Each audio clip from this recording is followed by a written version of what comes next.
So welcome everybody. My name's Christopher Cooke and welcome to the second in the series of 3 webinars part of the Regenerative Surrey programme. And today we're focused on farming in Surrey, problems and opportunities. And we're going to explore some messages and sentiments of Surrey's farming sector. Now, our speakers are going to take us on an adventure and they will outline the problems and opportunities facing farmers and how multidisciplinary stakeholders could work closer with this key group. And it's an area close to my heart. And today we've got Molly Biddell, from a policy analyst at Savills, one of the UK's largest land agents. We've got Susan Twining, head of the land use policy at the Countryside Landowners Association, and Dr. Jon Foot. John's the head of the environment of the Agriculture and Horticulture Development Board. Now, I'm going to leave them to introduce themselves in a few moments, but I just wanted to reiterate what the messages I was hearing in the first webinar. There is some urgency behind this conversation, and it's that urgency to address the complex issues we face, a more systemic approach that brought me into this work. And I'm the founder and chairman of 3LM, and we're focused very much on the regenerative capabilities that we're going to need to navigate through to a viable future. And that's for ourselves, our economies, our social structures, and our earth itself. So today, the collaborative multi-stakeholder approach, I believe, is going to be demonstrated as we mesh together a conversation that strives to move us towards nature-based solutions. And certainly in the conversations around the agriculture sector, that's where the nature-based solutions can be offered and developed on the very large scale. So without further ado, given the urgency, I'm going to ask Molly Biddell to come live. Molly, if you can come live and share your screen, and I'm looking forward to hearing what you want to bring to this conversation. Thank you very much, Chris. Hopefully everyone can see my screen as I get it up. There we go. I hope so. Do put anything in the chat if you can't see it, but hopefully you can. So yes, good afternoon, everyone. And thank you to Surrey Wildlife Trust and Land Management 2.0 for inviting me to present today. I'm Molly Biddell. I'm part of the rural research team at Savills, where I specialise in policy, natural capital and net zero. I actually grew up in Surrey. My family manage a diversified farm just southwest of Guildford, and I've been lucky enough to spend much of the past 2 years here. I am here right now. I always think it's helpful to start a presentation with a question. So my question is, why all the noise about natural capital? I want to discuss the opportunities it presents and why everyone is talking about it. So without further ado, on the left here, this is the first publication I produced when I joined Savills. It's all about natural capital and the opportunities that it presents for farmers. And for the past 2 years, natural capital has very much been at the front of all my conversations with clients. So my plan for the next 10 minutes, and I have promised everyone that it will be 10 minutes, I'm going to go over what tangible opportunities natural capital presents for farmers and rural land managers, and then look at the key policy drivers, what is driving it, what's making this agenda so mainstream. Finally, I want to zoom back into the local level of Surrey. I'm going to use our family business as a lens through which to understand the current opportunities and barriers around natural capital.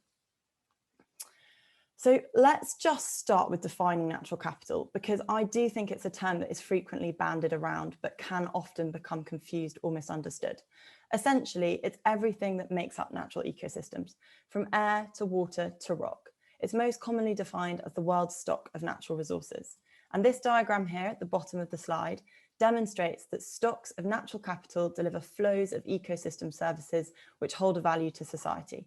And I'm sure you all know this, but examples of ecosystem services, we're looking at carbon sequestration, we're looking at biodiversity uplift, water provision, public health benefits from public access, etc., etc. The list goes on. But these natural assets and their ecosystem services have not typically been recorded on balance sheets at either national or business level, which has led to them being undervalued in financial decision making. However, as society and business increasingly realise the value of ecosystem services in combating climate change, restoring nature, reducing pollution and supporting societal well-being, there are income opportunities and incentives for the land managers that can provide these services. So what do these natural capital opportunities actually look like? I think it's really important to not get too caught up in the jargon and drill down to what we're talking about on the ground. And this slide outlines some of the most commonly discussed land management actions that can be monetized for rural land managers. Now, sequestering carbon and increasing biodiversity levels are often the headliners within this debate. And that's because they are arguably the most tangible and rapidly developing monetized markets. But you'll see from this slide that there are many different opportunities that all fall under a natural capital banner. And the markets and the incentives for these are currently at very different stages of development. Some are quite well established, some are emerging, and some are still theoretical. So now we've got a clearer idea of the opportunity. What is driving interest in natural capital thinking and the solutions that it can provide? So the macro drivers centre around a realisation of the increasing environmental risk that we face. And this risk derives from the twin and interrelated crises that our planet is facing. That's climate change and biodiversity loss. And there is an increasing understanding that if business and society don't start to account for their reliance on natural capital, that environmental risk is going to become a much bigger problem. So this realization has been translated into societal pressure for increased accountability from business and supply chains, the development of policy incentives, an increasing regulatory baseline, and consequently, the development of private markets for ecosystem services. So let's drill right down into the domestic policy drivers now. There are a lot of different policies, as you can see from this slide, hence why it's titled A Pandora's Box. I'm going to start with the Ag Act. So post-Brexit, the UK is facing a massive policy shift in terms of agricultural support. As we know, over the next 7 years, BPS and countryside stewardship will be replaced with a new support system of payments for public goods or ecosystem services. And this is called Environmental Land Management, or ELM. There are 3 components to ELM, and each applies to a different spatial level. So the top component is for landscape level restoration. The middle component is all about local stakeholders and local nature recovery. And then the bottom, so I was talking about the Environmental Land Management Scheme within the Agriculture Act, and I was sort of focusing in on the SFI, which is the Sustainable Farming Incentive. The Sustainable Farming Incentive is the element that we have the most information on. It's going to be accessible to all farmers who will be paid for land management that speaks to regenerative agriculture principles. It's a big change in what farmers are going to be paid for as compared to BPS. And I think the key thing to remember here is that there's definitely not going to be as much money available for farmers as previously has been under cap. So that's the Ag Act. Moving on to trade policy, we've got the trade bill and future trade deals. They will certainly have an impact on certain elements of agri-food supply chains. There's a lot of opportunities for investment there when we're looking at future export markets, but there are also potential threats, particularly in relation to the thorny issue of trading standards. So then we've got the Environment Bill, which will also have a significant impact on rural land use.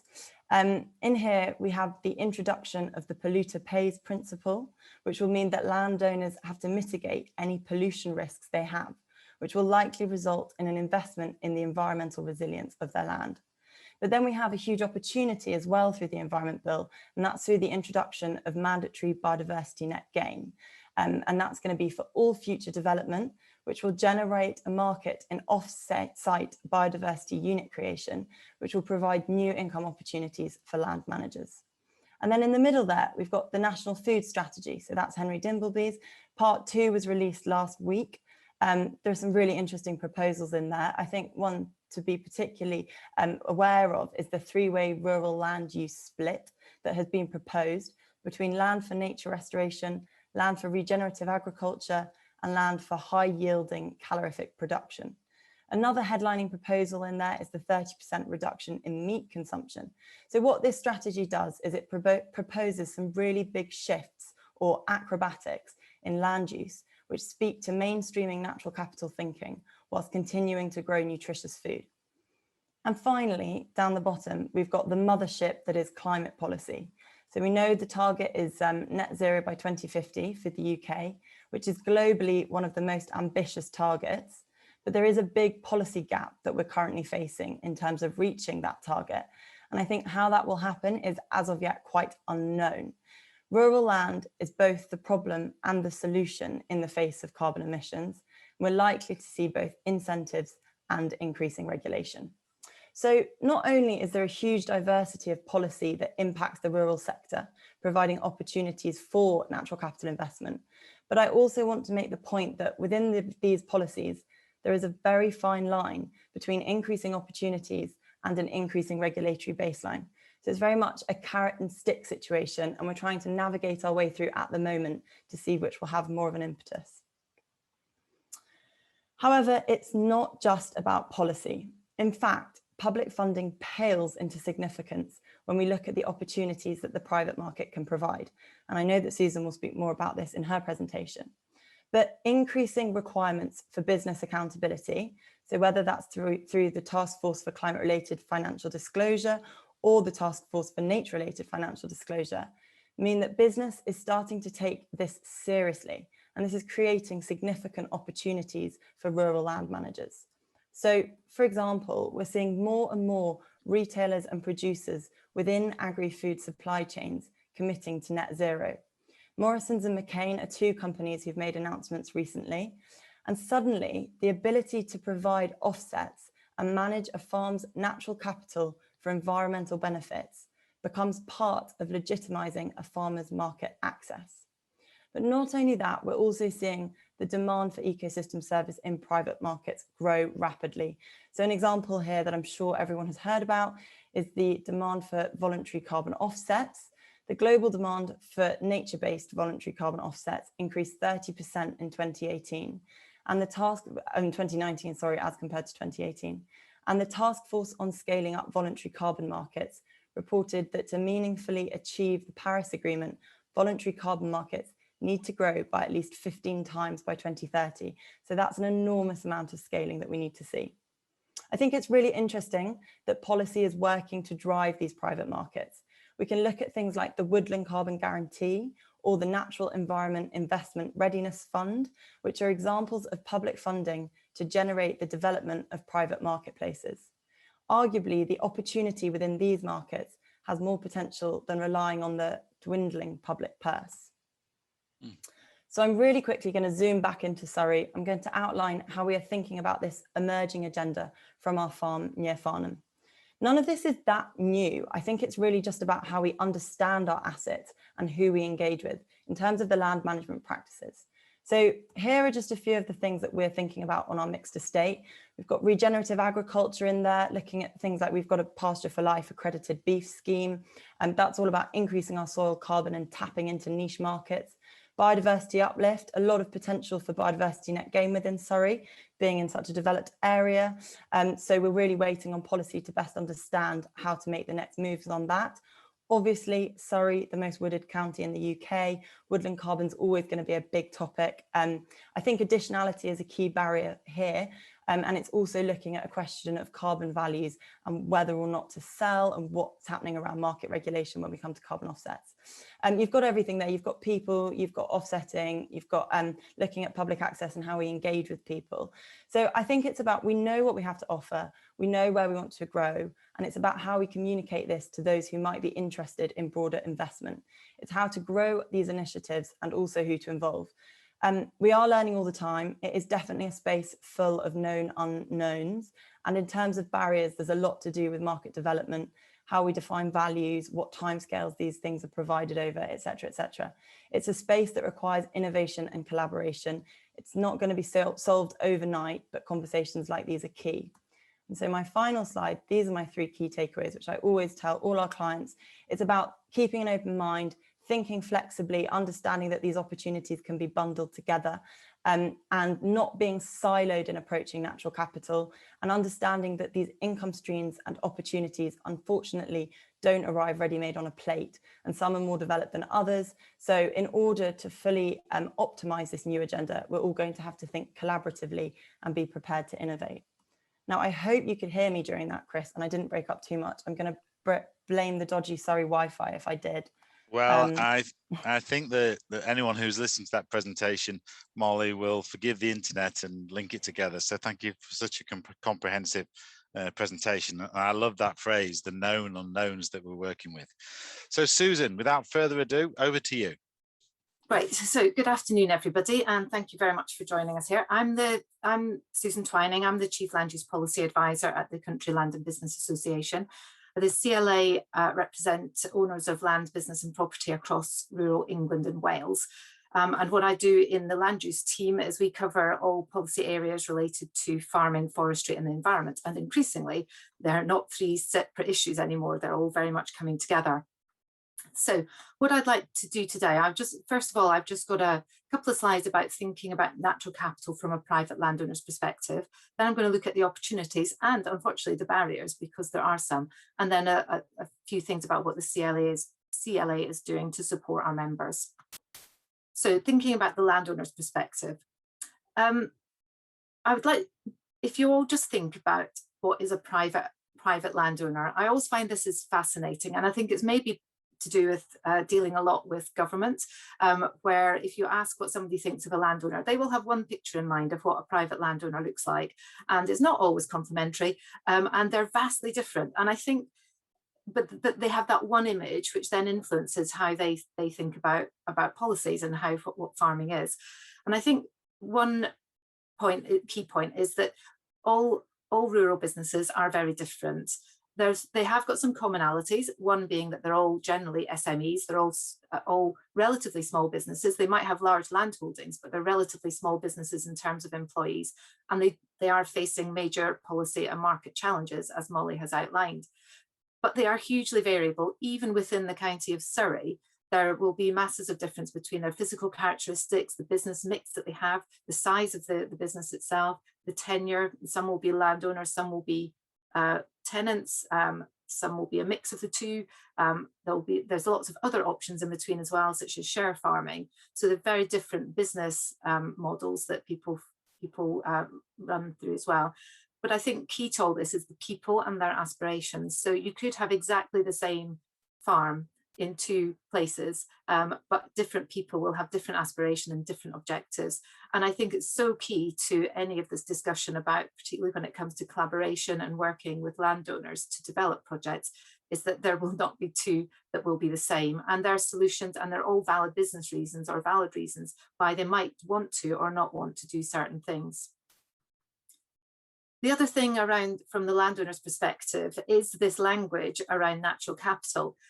This word I just put together quickly from a workshop that I did with some of our members, looking at natural capital and thinking about what it meant. And these are some of the words that came through when I asked what do you associate with natural capital.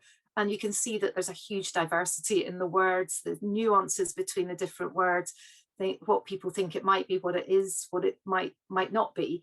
And I think this is just a point that when we are talking about natural capital, as Molly said, it's not actually that difficult, but the language around it makes it feel very difficult. And if you're a landowner and a farmer who hasn't been dealing with this to the same extent as some of the people who are working in policy, then it can be a very confusing and bewildering area. So we need to be able to keep that language simple and clear and make sure that we're all talking this similar language. So the opportunities for landowners. As Molly said, this isn't new. We've been doing this for a long time. We just haven't been thinking of it in this way. Countryside stewardship and agri-environment schemes previously are essentially looking at building natural capital. And it is a market, it's a publicly funded market for environmental delivery, which is something that most farmers have engaged in to some extent. But that has broadened out recently.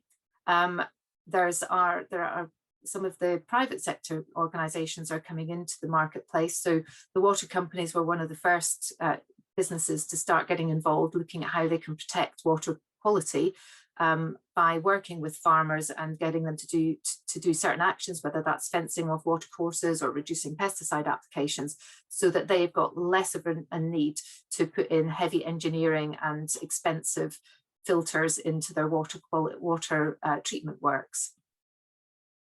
Similarly, Molly mentioned biodiversity net gain before. There's the principles of biodiversity net gain have been around for quite some time as a voluntary approach. What's changing is that that's going to become mandatory through the Environment Bill. And I think that will be quite a game changer in the way we approach by improving habitats, and a huge opportunity for landowners. There's also the market end of natural capital, where there are certain standards that actually drive natural capital, drive the building of natural capital in the supply chain, and leaf would be one example of that. And then finally, social prescribing. This is an area there's been a couple of trials of this about how GPs can recommend going out into the countryside often under protected and managed situations and paid for situations in order to improve mental health and physical health as well. So this isn't new, but it is quite fragmented, and it feels like there are many opportunities, and it's not always clear how, from a landowner's perspective, how you actually access some of this. And it's very easy to head to the public sector funding and the comfort zone of agri-environment schemes, rather than thinking more broadly about it. So just summarising on the market opportunities, there are three main bundles, if you like. So there's the public funding, which is, in the future, it's primarily going to be the Environmental Land Management Scheme. That's going to be the main source of funding. It is going to take up the bulk of the current agriculture budget. Will be switching away from the direct payments to landowners into the Environmental Land Management Scheme. And it's not an insignificant marketplace. There will be a significant amount of funding going through that route. And as Molly said, there's three different levels, allowing people to engage at a different scale that suits their ambitions and their objectives of their business. But there's also the regulatory drivers. That we've mentioned biodiversity net gain. There's also carbon offsets, where there's funding coming from cap and trade systems that will be going into offsetting carbon, which will either be through mainly through tree planting. And of course, there's the developing voluntary market. And I think that is where we're getting into some really interesting territory, where people are being driven by their environmental, social and governance requirements to do something in driving up and helping in natural capital. And I think that's an area where, particularly when you're looking at a local situation, there could well be businesses that want to invest in local, have something physical and tangible and multifaceted. So it's not just about offsetting carbon. You might also be getting biodiversity benefits and something physical that you could take your employees out to have a look at and to have work away days, and really something that can benefit the local community as well. And I think that is becoming more important. The other areas around market requirements, which Molly also mentioned, about the drive from many organisations now to offset carbon and to have biodiversity and habitat targets as part of the access to market. Now, that isn't a problem, provided the price that you're being paid for your goods that are going into that market do reflect those additional requirements for the natural capital bill and ecosystem services that are embedded in those products. And I think that's a real risk that we're starting to look at an expected change that isn't reflected in the price. So there are some barriers to getting into these markets. And I think we're at the stage at the moment where there's growing knowledge. I mean, obviously, there are things that people feel comfortable in, and you can build from that comfort point. So building on from agri-environment schemes that have been paid for by the government up till now, and then actually think, well, that's the sort of thing we're looking at, and start to look at the private sector market and see what the opportunities are. But there are many barriers. One in particular is around governance in particular. So looking at the standards and the accreditation and the verification. Now we've got in woodland, we've got the Woodland Carbon Code, and in peatland, there's the Peatland Carbon Code. And both of those set an agreed standard of what is required. There's an agreed methodology of verification. So the market is underpinned. There's a bit of confidence. It's not perfect, but it can be evolved over time. But at least it is a starting point that everybody understands what's required of them, what will happen if it goes wrong, and you can then plan to how to address those. But without that, many of the other markets are struggling really to get a foothold. There's also quite high market entry costs potentially. They don't have to be high, but I think there's a fear that that they are high. Many businesses larger businesses have started to map their natural capital on their farm, and there are some very sophisticated and very impressive mapping and valuations that I've seen. There is a low entry or a low cost entry that can be achieved as well, and I think what we want to do is try and find that the appropriate level of mapping and assessing what your natural assets are on the landowner's business, without having to spend masses of money, which is a barrier to many people. There's also a barrier around the skills and knowledge, this confidence piece. And I think that's, at the moment, I think that's where we are. There feels like there's too many things swirling around, too many plates spinning, and not quite sure which way to jump. We know that there's the new environmental land management scheme is coming through, but it's not going to be fully there for another 3 years. There are people knocking on your door wanting to buy carbon if you're going to plant trees. There are offers for carbon sequestered in soil management, but there's lots of noise around that as well, that's not so permanent, and is that really credible? So it's not surprising that there is a bit of nervousness and lack of confidence in the market. One of the other issues is that if Morrison's and Waitrose are going to require a business to be net zero, then do you have to be net zero yourself before you can offset for anybody else? So there's some really tricky issues that need to be resolved and clarity given before the majority of people will feel really confident in these markets. The other thing is about finding a credible market at an appropriate scale. So you might have a small holding, a small farm, with wanting to do some really great work on creation of some water habitat. But for many markets, unless it's at a large scale, they're just not interested. So it's about finding the appropriate scale. And again, I think that's where Regenerative Surrey could come into play, to be finding things that are suitable for the local markets.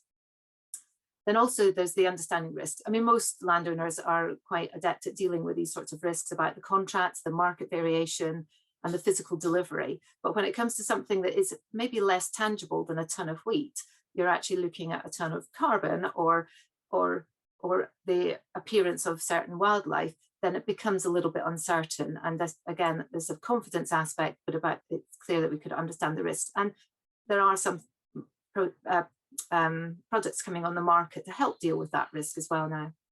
Collaboration, there has been a nervousness around the collaboration word in landowners in the past, and for whatever reason we're pigeonholed as a country who doesn't collaborate. I actually don't think that's true. I think that's about the definition of collaboration, and if you open it up into sharing labour, sharing a bit of machinery, going to discussion groups, there's a huge amount of collaboration on knowledge and equipment and skills. And I think it isn't a far step to then start thinking about collaboration at a wider scale for delivery of larger scale projects. Having said that, there is a real feel about autonomy and independence. So we need to find a way that collaboration can take place without losing that autonomy and independence of the business itself. And then finally, there's the tax implications, which are not insignificant, but they're potentially not insignificant, they're potentially very good. The trouble is, we don't know. There's no clarity on how some of these new schemes will affect tax situation of any business. And that at the moment is the lack of clarity that is the barrier. So finally, I just wanted to run through some of the things that the CLA is doing to support its members, which may be of interest to you as well.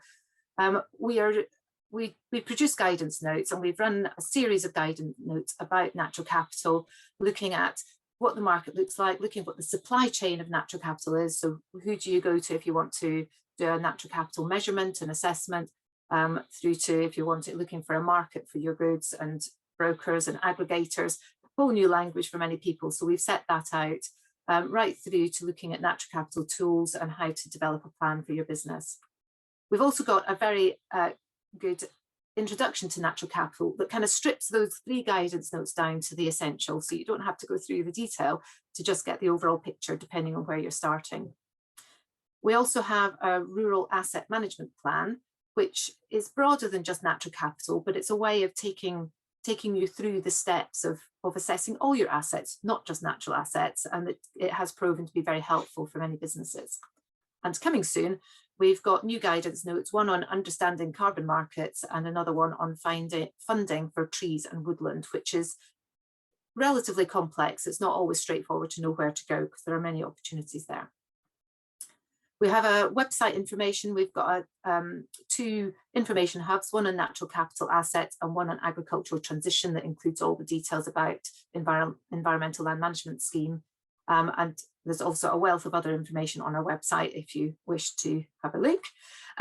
We run webinars and events. We're finding that these are just a selection that are related to natural capital, and we're finding that they're booking out very quickly. As you can see, this was just a screen grab from yesterday, but we've got others that are on a full range of subjects around natural capital badge and those events will help members and others to work out what to do next.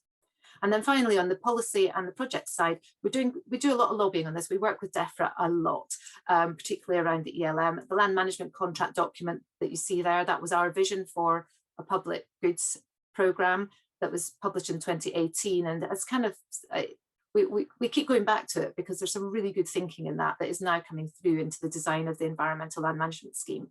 But we're also working with a coalition on a project called Financing UK Nature Recovery, which is looking at how to scale up nature-based solutions and get the finance people working alongside the landowners, or finding a way that they can meet in the middle, because there's such a different, to get lots of finance coming into the sector, projects need to be big, but clearly we need to pool projects together in order to get to the scale that many of the finance companies are looking at.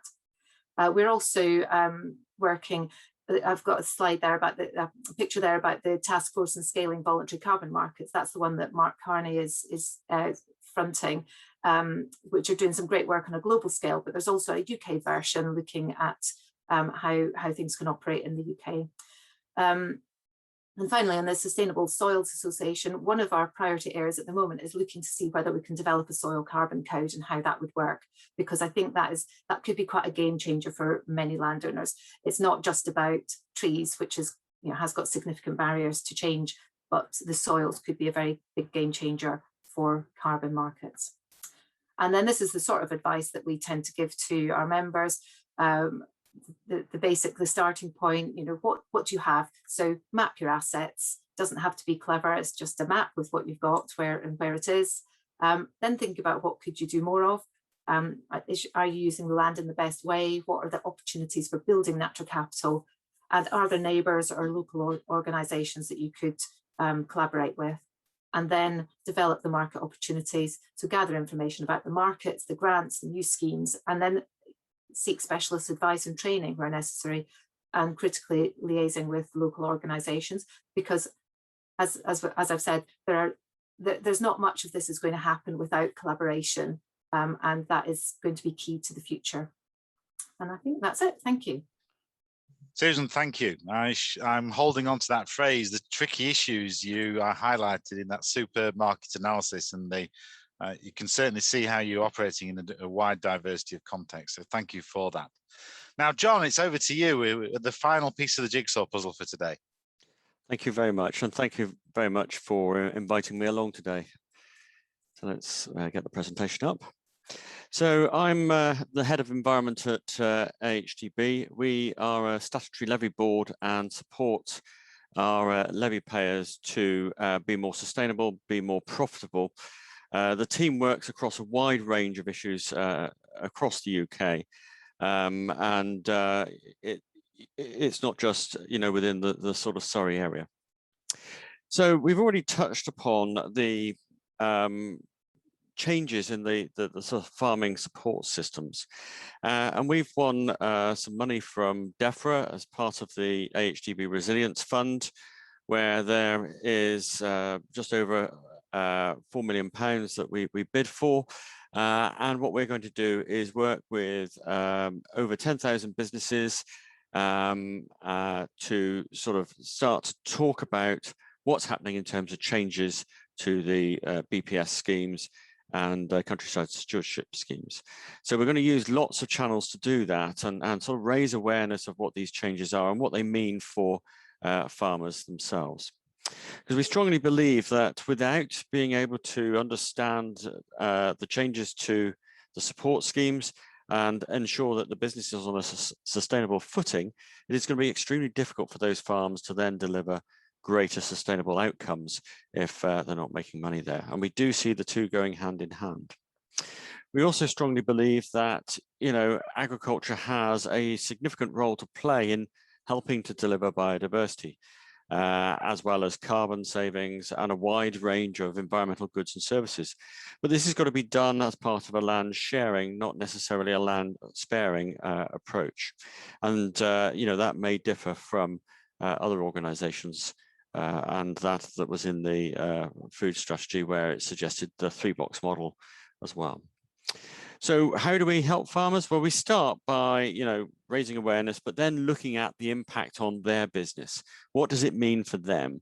And we start with very simple sort of a self-assessment, looking at a few key performance indicators that enable them to understand where they are relative to the average, and maybe make a few sort of changes with a tool that we're developing called KPI Express.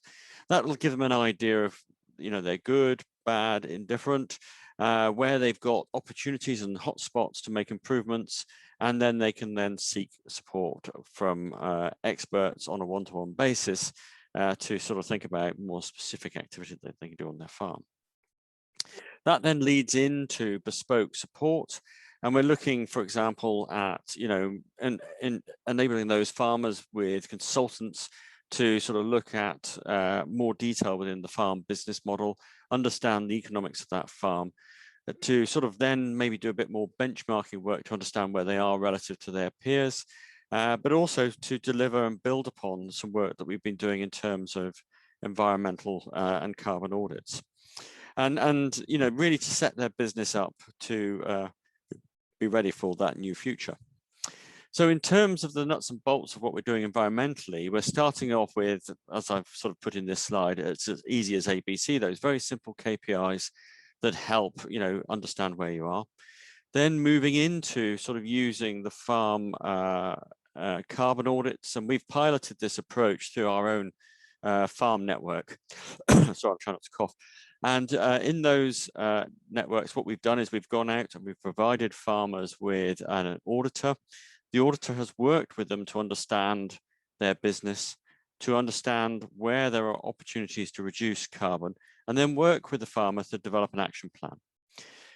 Now, we're not wedded to one particular tool at this stage. We're very much of the view that use a carbon tool, any carbon tool, they're all equally as right as each other. But the key thing is to keep using that tool year in, year out, so that you have a consistent difference between the years, rather than chopping and changing between tools, which can cause considerable amounts of confusion. And then the plan is that we will go back with our own sort of farm excellence farmers to, you know, repeat the audits every 3 years. But again, you know, through the other work, we will sort of go through a similar pattern. Longer term, we're looking to develop something called EnviroBench. Most of you will not come across this as a sort of tool that you will interact with day to day. But what we want it to do is connect up to existing tool providers out there and existing on-farm enterprise tools to enable you to obtain a carbon footprint, and also to look at the trade-offs between carbon and nitrogen. Now, why EnviroBench is really important is that we want it to be the gold standard that provides a robust, evidence-based carbon and nitrogen number for you. It's linked to the National Atmospheric Inventory, and we're working with DEFRA to develop the calculation engine that will sit there in the background. It also has the potential to feed data back in an aggregated and anonymized way, so that, you know, if there are carbon border taxes in the US and in Europe, we've got, you know, reliable, regularly updated data that can be used to set either UK carbon border taxes, or at least demonstrate why our produce is sustainable and should be subject to the minimum barriers. And then we're going to underpin this, because what we envisage is that, you know, at these three levels, farmers and growers may come out and want to know, well, I'd like to do X, Y, and Z. So how do I go about doing that? So we've been developing the what works for agriculture, and I'll just show you a little bit about that in a moment. In terms of the carbon audits, we've also been looking at, you know, what are the key things that come out of these? And this might surprise you that, you know, really it's about running your business well. It's about minimizing those overheads and costs. It's about setting clear goals and budgets and having a really robust business plan. It is understanding where you are against your peers and sort of using that to sort of think, well, maybe I need to do a bit more in certain areas, and there are opportunities that I could undertake. It's understanding what the market wants, and that's going to become increasingly key as the consumer and the retailers on their behalf are going to start to ask, you know, how sustainable is this product? They may want different cuts of meat. They may want to eat less meat. They may want to sort of increase the amount of nuts and other sort of produce that they consume. But it's also about being able to provide data and evidence to that market to show how maybe, you know, meat and dairy and vegetables and other sort of produce out there that are being produced are sustainable, and how they compare with other produce that may be imported, or, you know, maybe we're comparing a non-dairy alternative produce such as almond to you know, milk produced here in the UK, but understanding what that carbon, that biodiversity, that water and pollution footprint is against all of those, and providing an integrated picture for the consumer. It's about focusing on detail, and again, this is not news, but having worked in other sectors other than agriculture, a lot of big PLCs don't, you know, try and deliver absolutely everything that they need to. They will outsource that work or contract it out. So, for example, they will have cleaners that clean the office. They may have a separate company that runs the IT systems and the data center, and so on.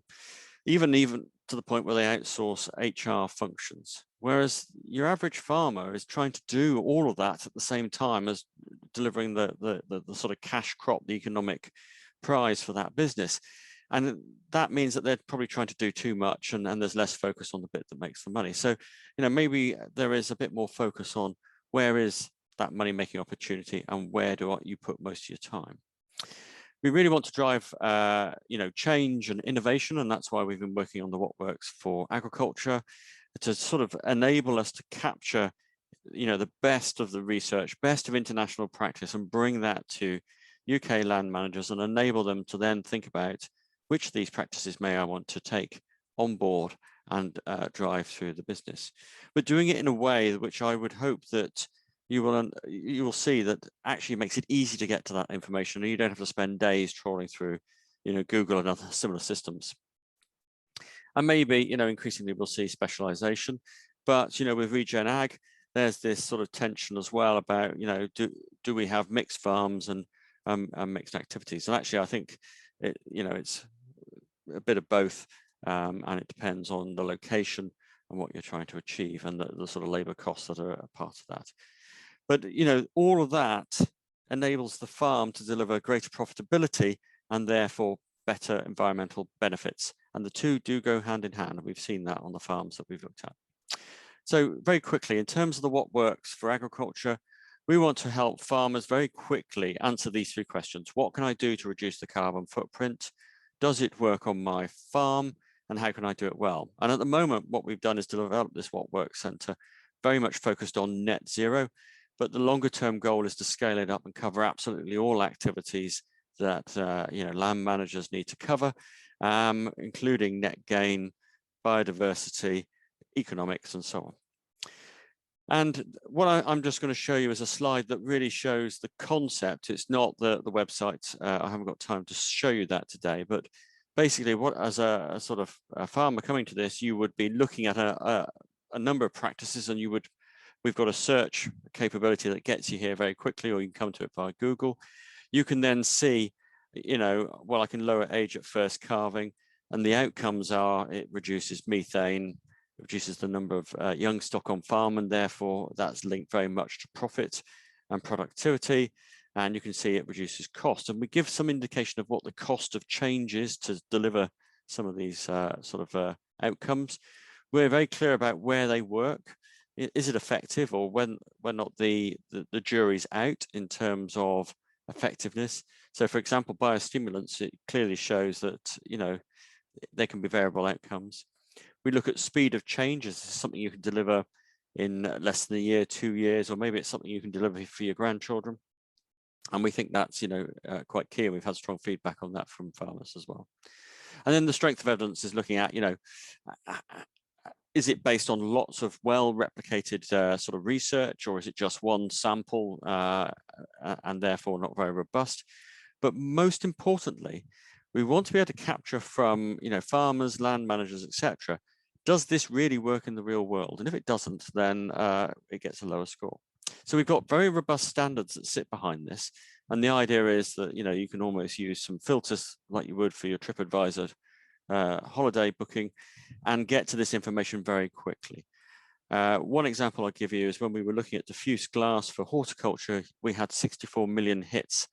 And of those, only about 2 of them were any use, and the rest were trying to flog something that we probably wouldn't want.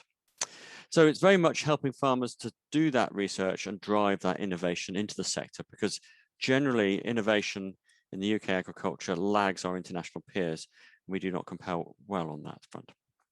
And then lastly from me, it's very much about, using data and having robust data in terms of that carbon footprint, being able to choose the approaches that enable you to choose which net gain carbon options are best for you, but also underpinning that with robust standards so that, PLCs have the confidence in investing in farmers and growers and land managers who want to make use of ecosystem services and carbon offsetting.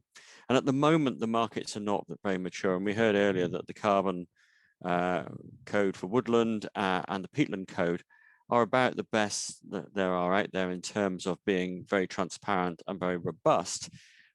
But without that equivalence across the board, companies are just going to hold on to their money. And to be honest, I think at the moment, the prices that are being offered for many of these schemes are probably a bit on the low side compared to where the mandatory trading market is. And again, that partly reflects the lack of standards, the lack of confidence, the lack of liquidity, but it also shows that there's a lack of maturity in the market. We also want to make sure that however, money for both carbon offsetting and natural capital net gain is paid, it should be done with stacking or bundling so that, you receive the benefits for the goods and services that you are delivering. What we don't want to see is the piggybacking model that is shown on the left-hand side, where basically carbon becomes the de facto sort of measure for all things environmental. And that goes also not just for carbon trading, but also for the produce that farmers grow. It needs to be all-encompassing and go wider than just carbon. So whilst I've spent a lot of time talking about carbon, we are very much aware that we need to talk about the total environment, the total environmental benefits, the risks, but also looking at some of these opportunities. So I'll leave it there. Thank you very much. So thank you, John. That was a great systemic view of people management and metrics. So I appreciate. Now, we've got about 6 minutes for questions. I decided to let it run because the content in each of those 3 presentations will really provide some rich stimulus for questions, not only now, but later.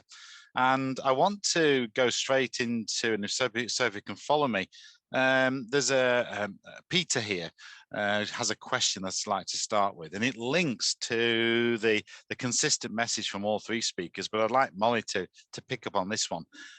Very interesting presentation, but I'm daunted by the unknowns, especially elms. Are there any examples of regenerative agriculture and or working with natural capital that we can use? Thank you, Chris. Yeah, good question from Peter there. I think that there are some, as we explained, there are definitely a lot of known unknowns. I think that was probably because we were trying to look at the opportunities and the barriers, but there are definitely examples of regen ag and in the broader sense, working with all things natural capital that work and that have proven that they work. There are a whole range of examples. We've got kind of, particularly from conversations with clients, you know, you've got case studies from just the success of carbon auditing and making actual on-farm differences, right up to some really large-scale partnerships where we've managed to obtain some investment from a kind of corporate perspective into tree planting projects or into soil carbon is a space that's really growing at the moment. So looking at kind of these accreditation schemes around regen ag and whether we can try and get some funding into that from a private perspective. But equally, lots of examples as well where kind of public funding has made a big difference in terms of what we're looking at. If you look at like the SFI pilots and you look at the other ELM pilots, you can see that this space is growing. I think it was, as Susan said, really, it's moving very quickly. We were actually debating just before the presentation started, even in the space of a year, it feels like this whole natural capital conversation has moved a lot as people are realizing what the problems are, where the barriers exist, but then little by little finding solutions to them. Peter, if you'd like to get in touch with me, I can put you in contact with a lot of examples, and we've got lots of case studies that we've written about. I'm sure the CLA do as well, etc. So yeah, definitely. Thank you, Molly. And Peter, you're obviously in good hands there with Molly's offer of support. I just wondered if John or Susan wanted to add anything to this particular topic. Well, I was just going to echo what Molly said. So probably best not to take up your time. We've got a lot of examples. We're doing a whole host of case studies around climate change in the run up to COP26, and some of those will be published soon. So of where it's worked and where it works really well as well. Mm-hmm. Thank you, Susan. It's certainly a theme from all three of you that there's things to be tried out there today and now, and perhaps this regenerative initiative with Surrey is going to be a great place to go and demonstrate even improved ways of doing this. So I'm curious, John. Sorry. I was going to echo what Molly and Susan have said. You know, we've got some information on our website within the knowledge library. Again, we can also signpost to the CLA, NFU and others. And we're continually doing research to sort of build on that evidence base and provide information to farmers. Okay. Sorry, if I could just come in, my advice would be to go and look at some of there are pioneers. Not everybody is willing or able to take the risks associated with some of these early projects. And I would suggest you go and have a look at some of the people who are doing it already. So look at these case studies and learn from them. So, Susan, I'd like to build on a theme that you brought out in your presentation, which is the importance of people developing confidence. And Mark's question here, I think, lends itself to that theme. Numerous tools to measure CO2 on environmental goods will surely lead to a mixed bag of results. How will this be meaningful in the real world, and what will be trusted and as such have credibility? Yeah, no, I completely agree. I think where we're looking at this is that there are a number of, so if you're going to be doing carbon footprinting of your enterprise or your business, you could use 3 different tools and have 3 different answers, but they would all be similar, you know. And I think what we're at this stage, a lot of the tools do things slightly differently or look at slightly different boundaries. So they're all valid. What we're suggesting is that you do one tool and stick with it. They're all good. Just stick with one tool for the time being. Ideally, we probably would have some sort of BSI type standard over them all so that that you know what you're getting with a particular standard. And that's something that is being looked at.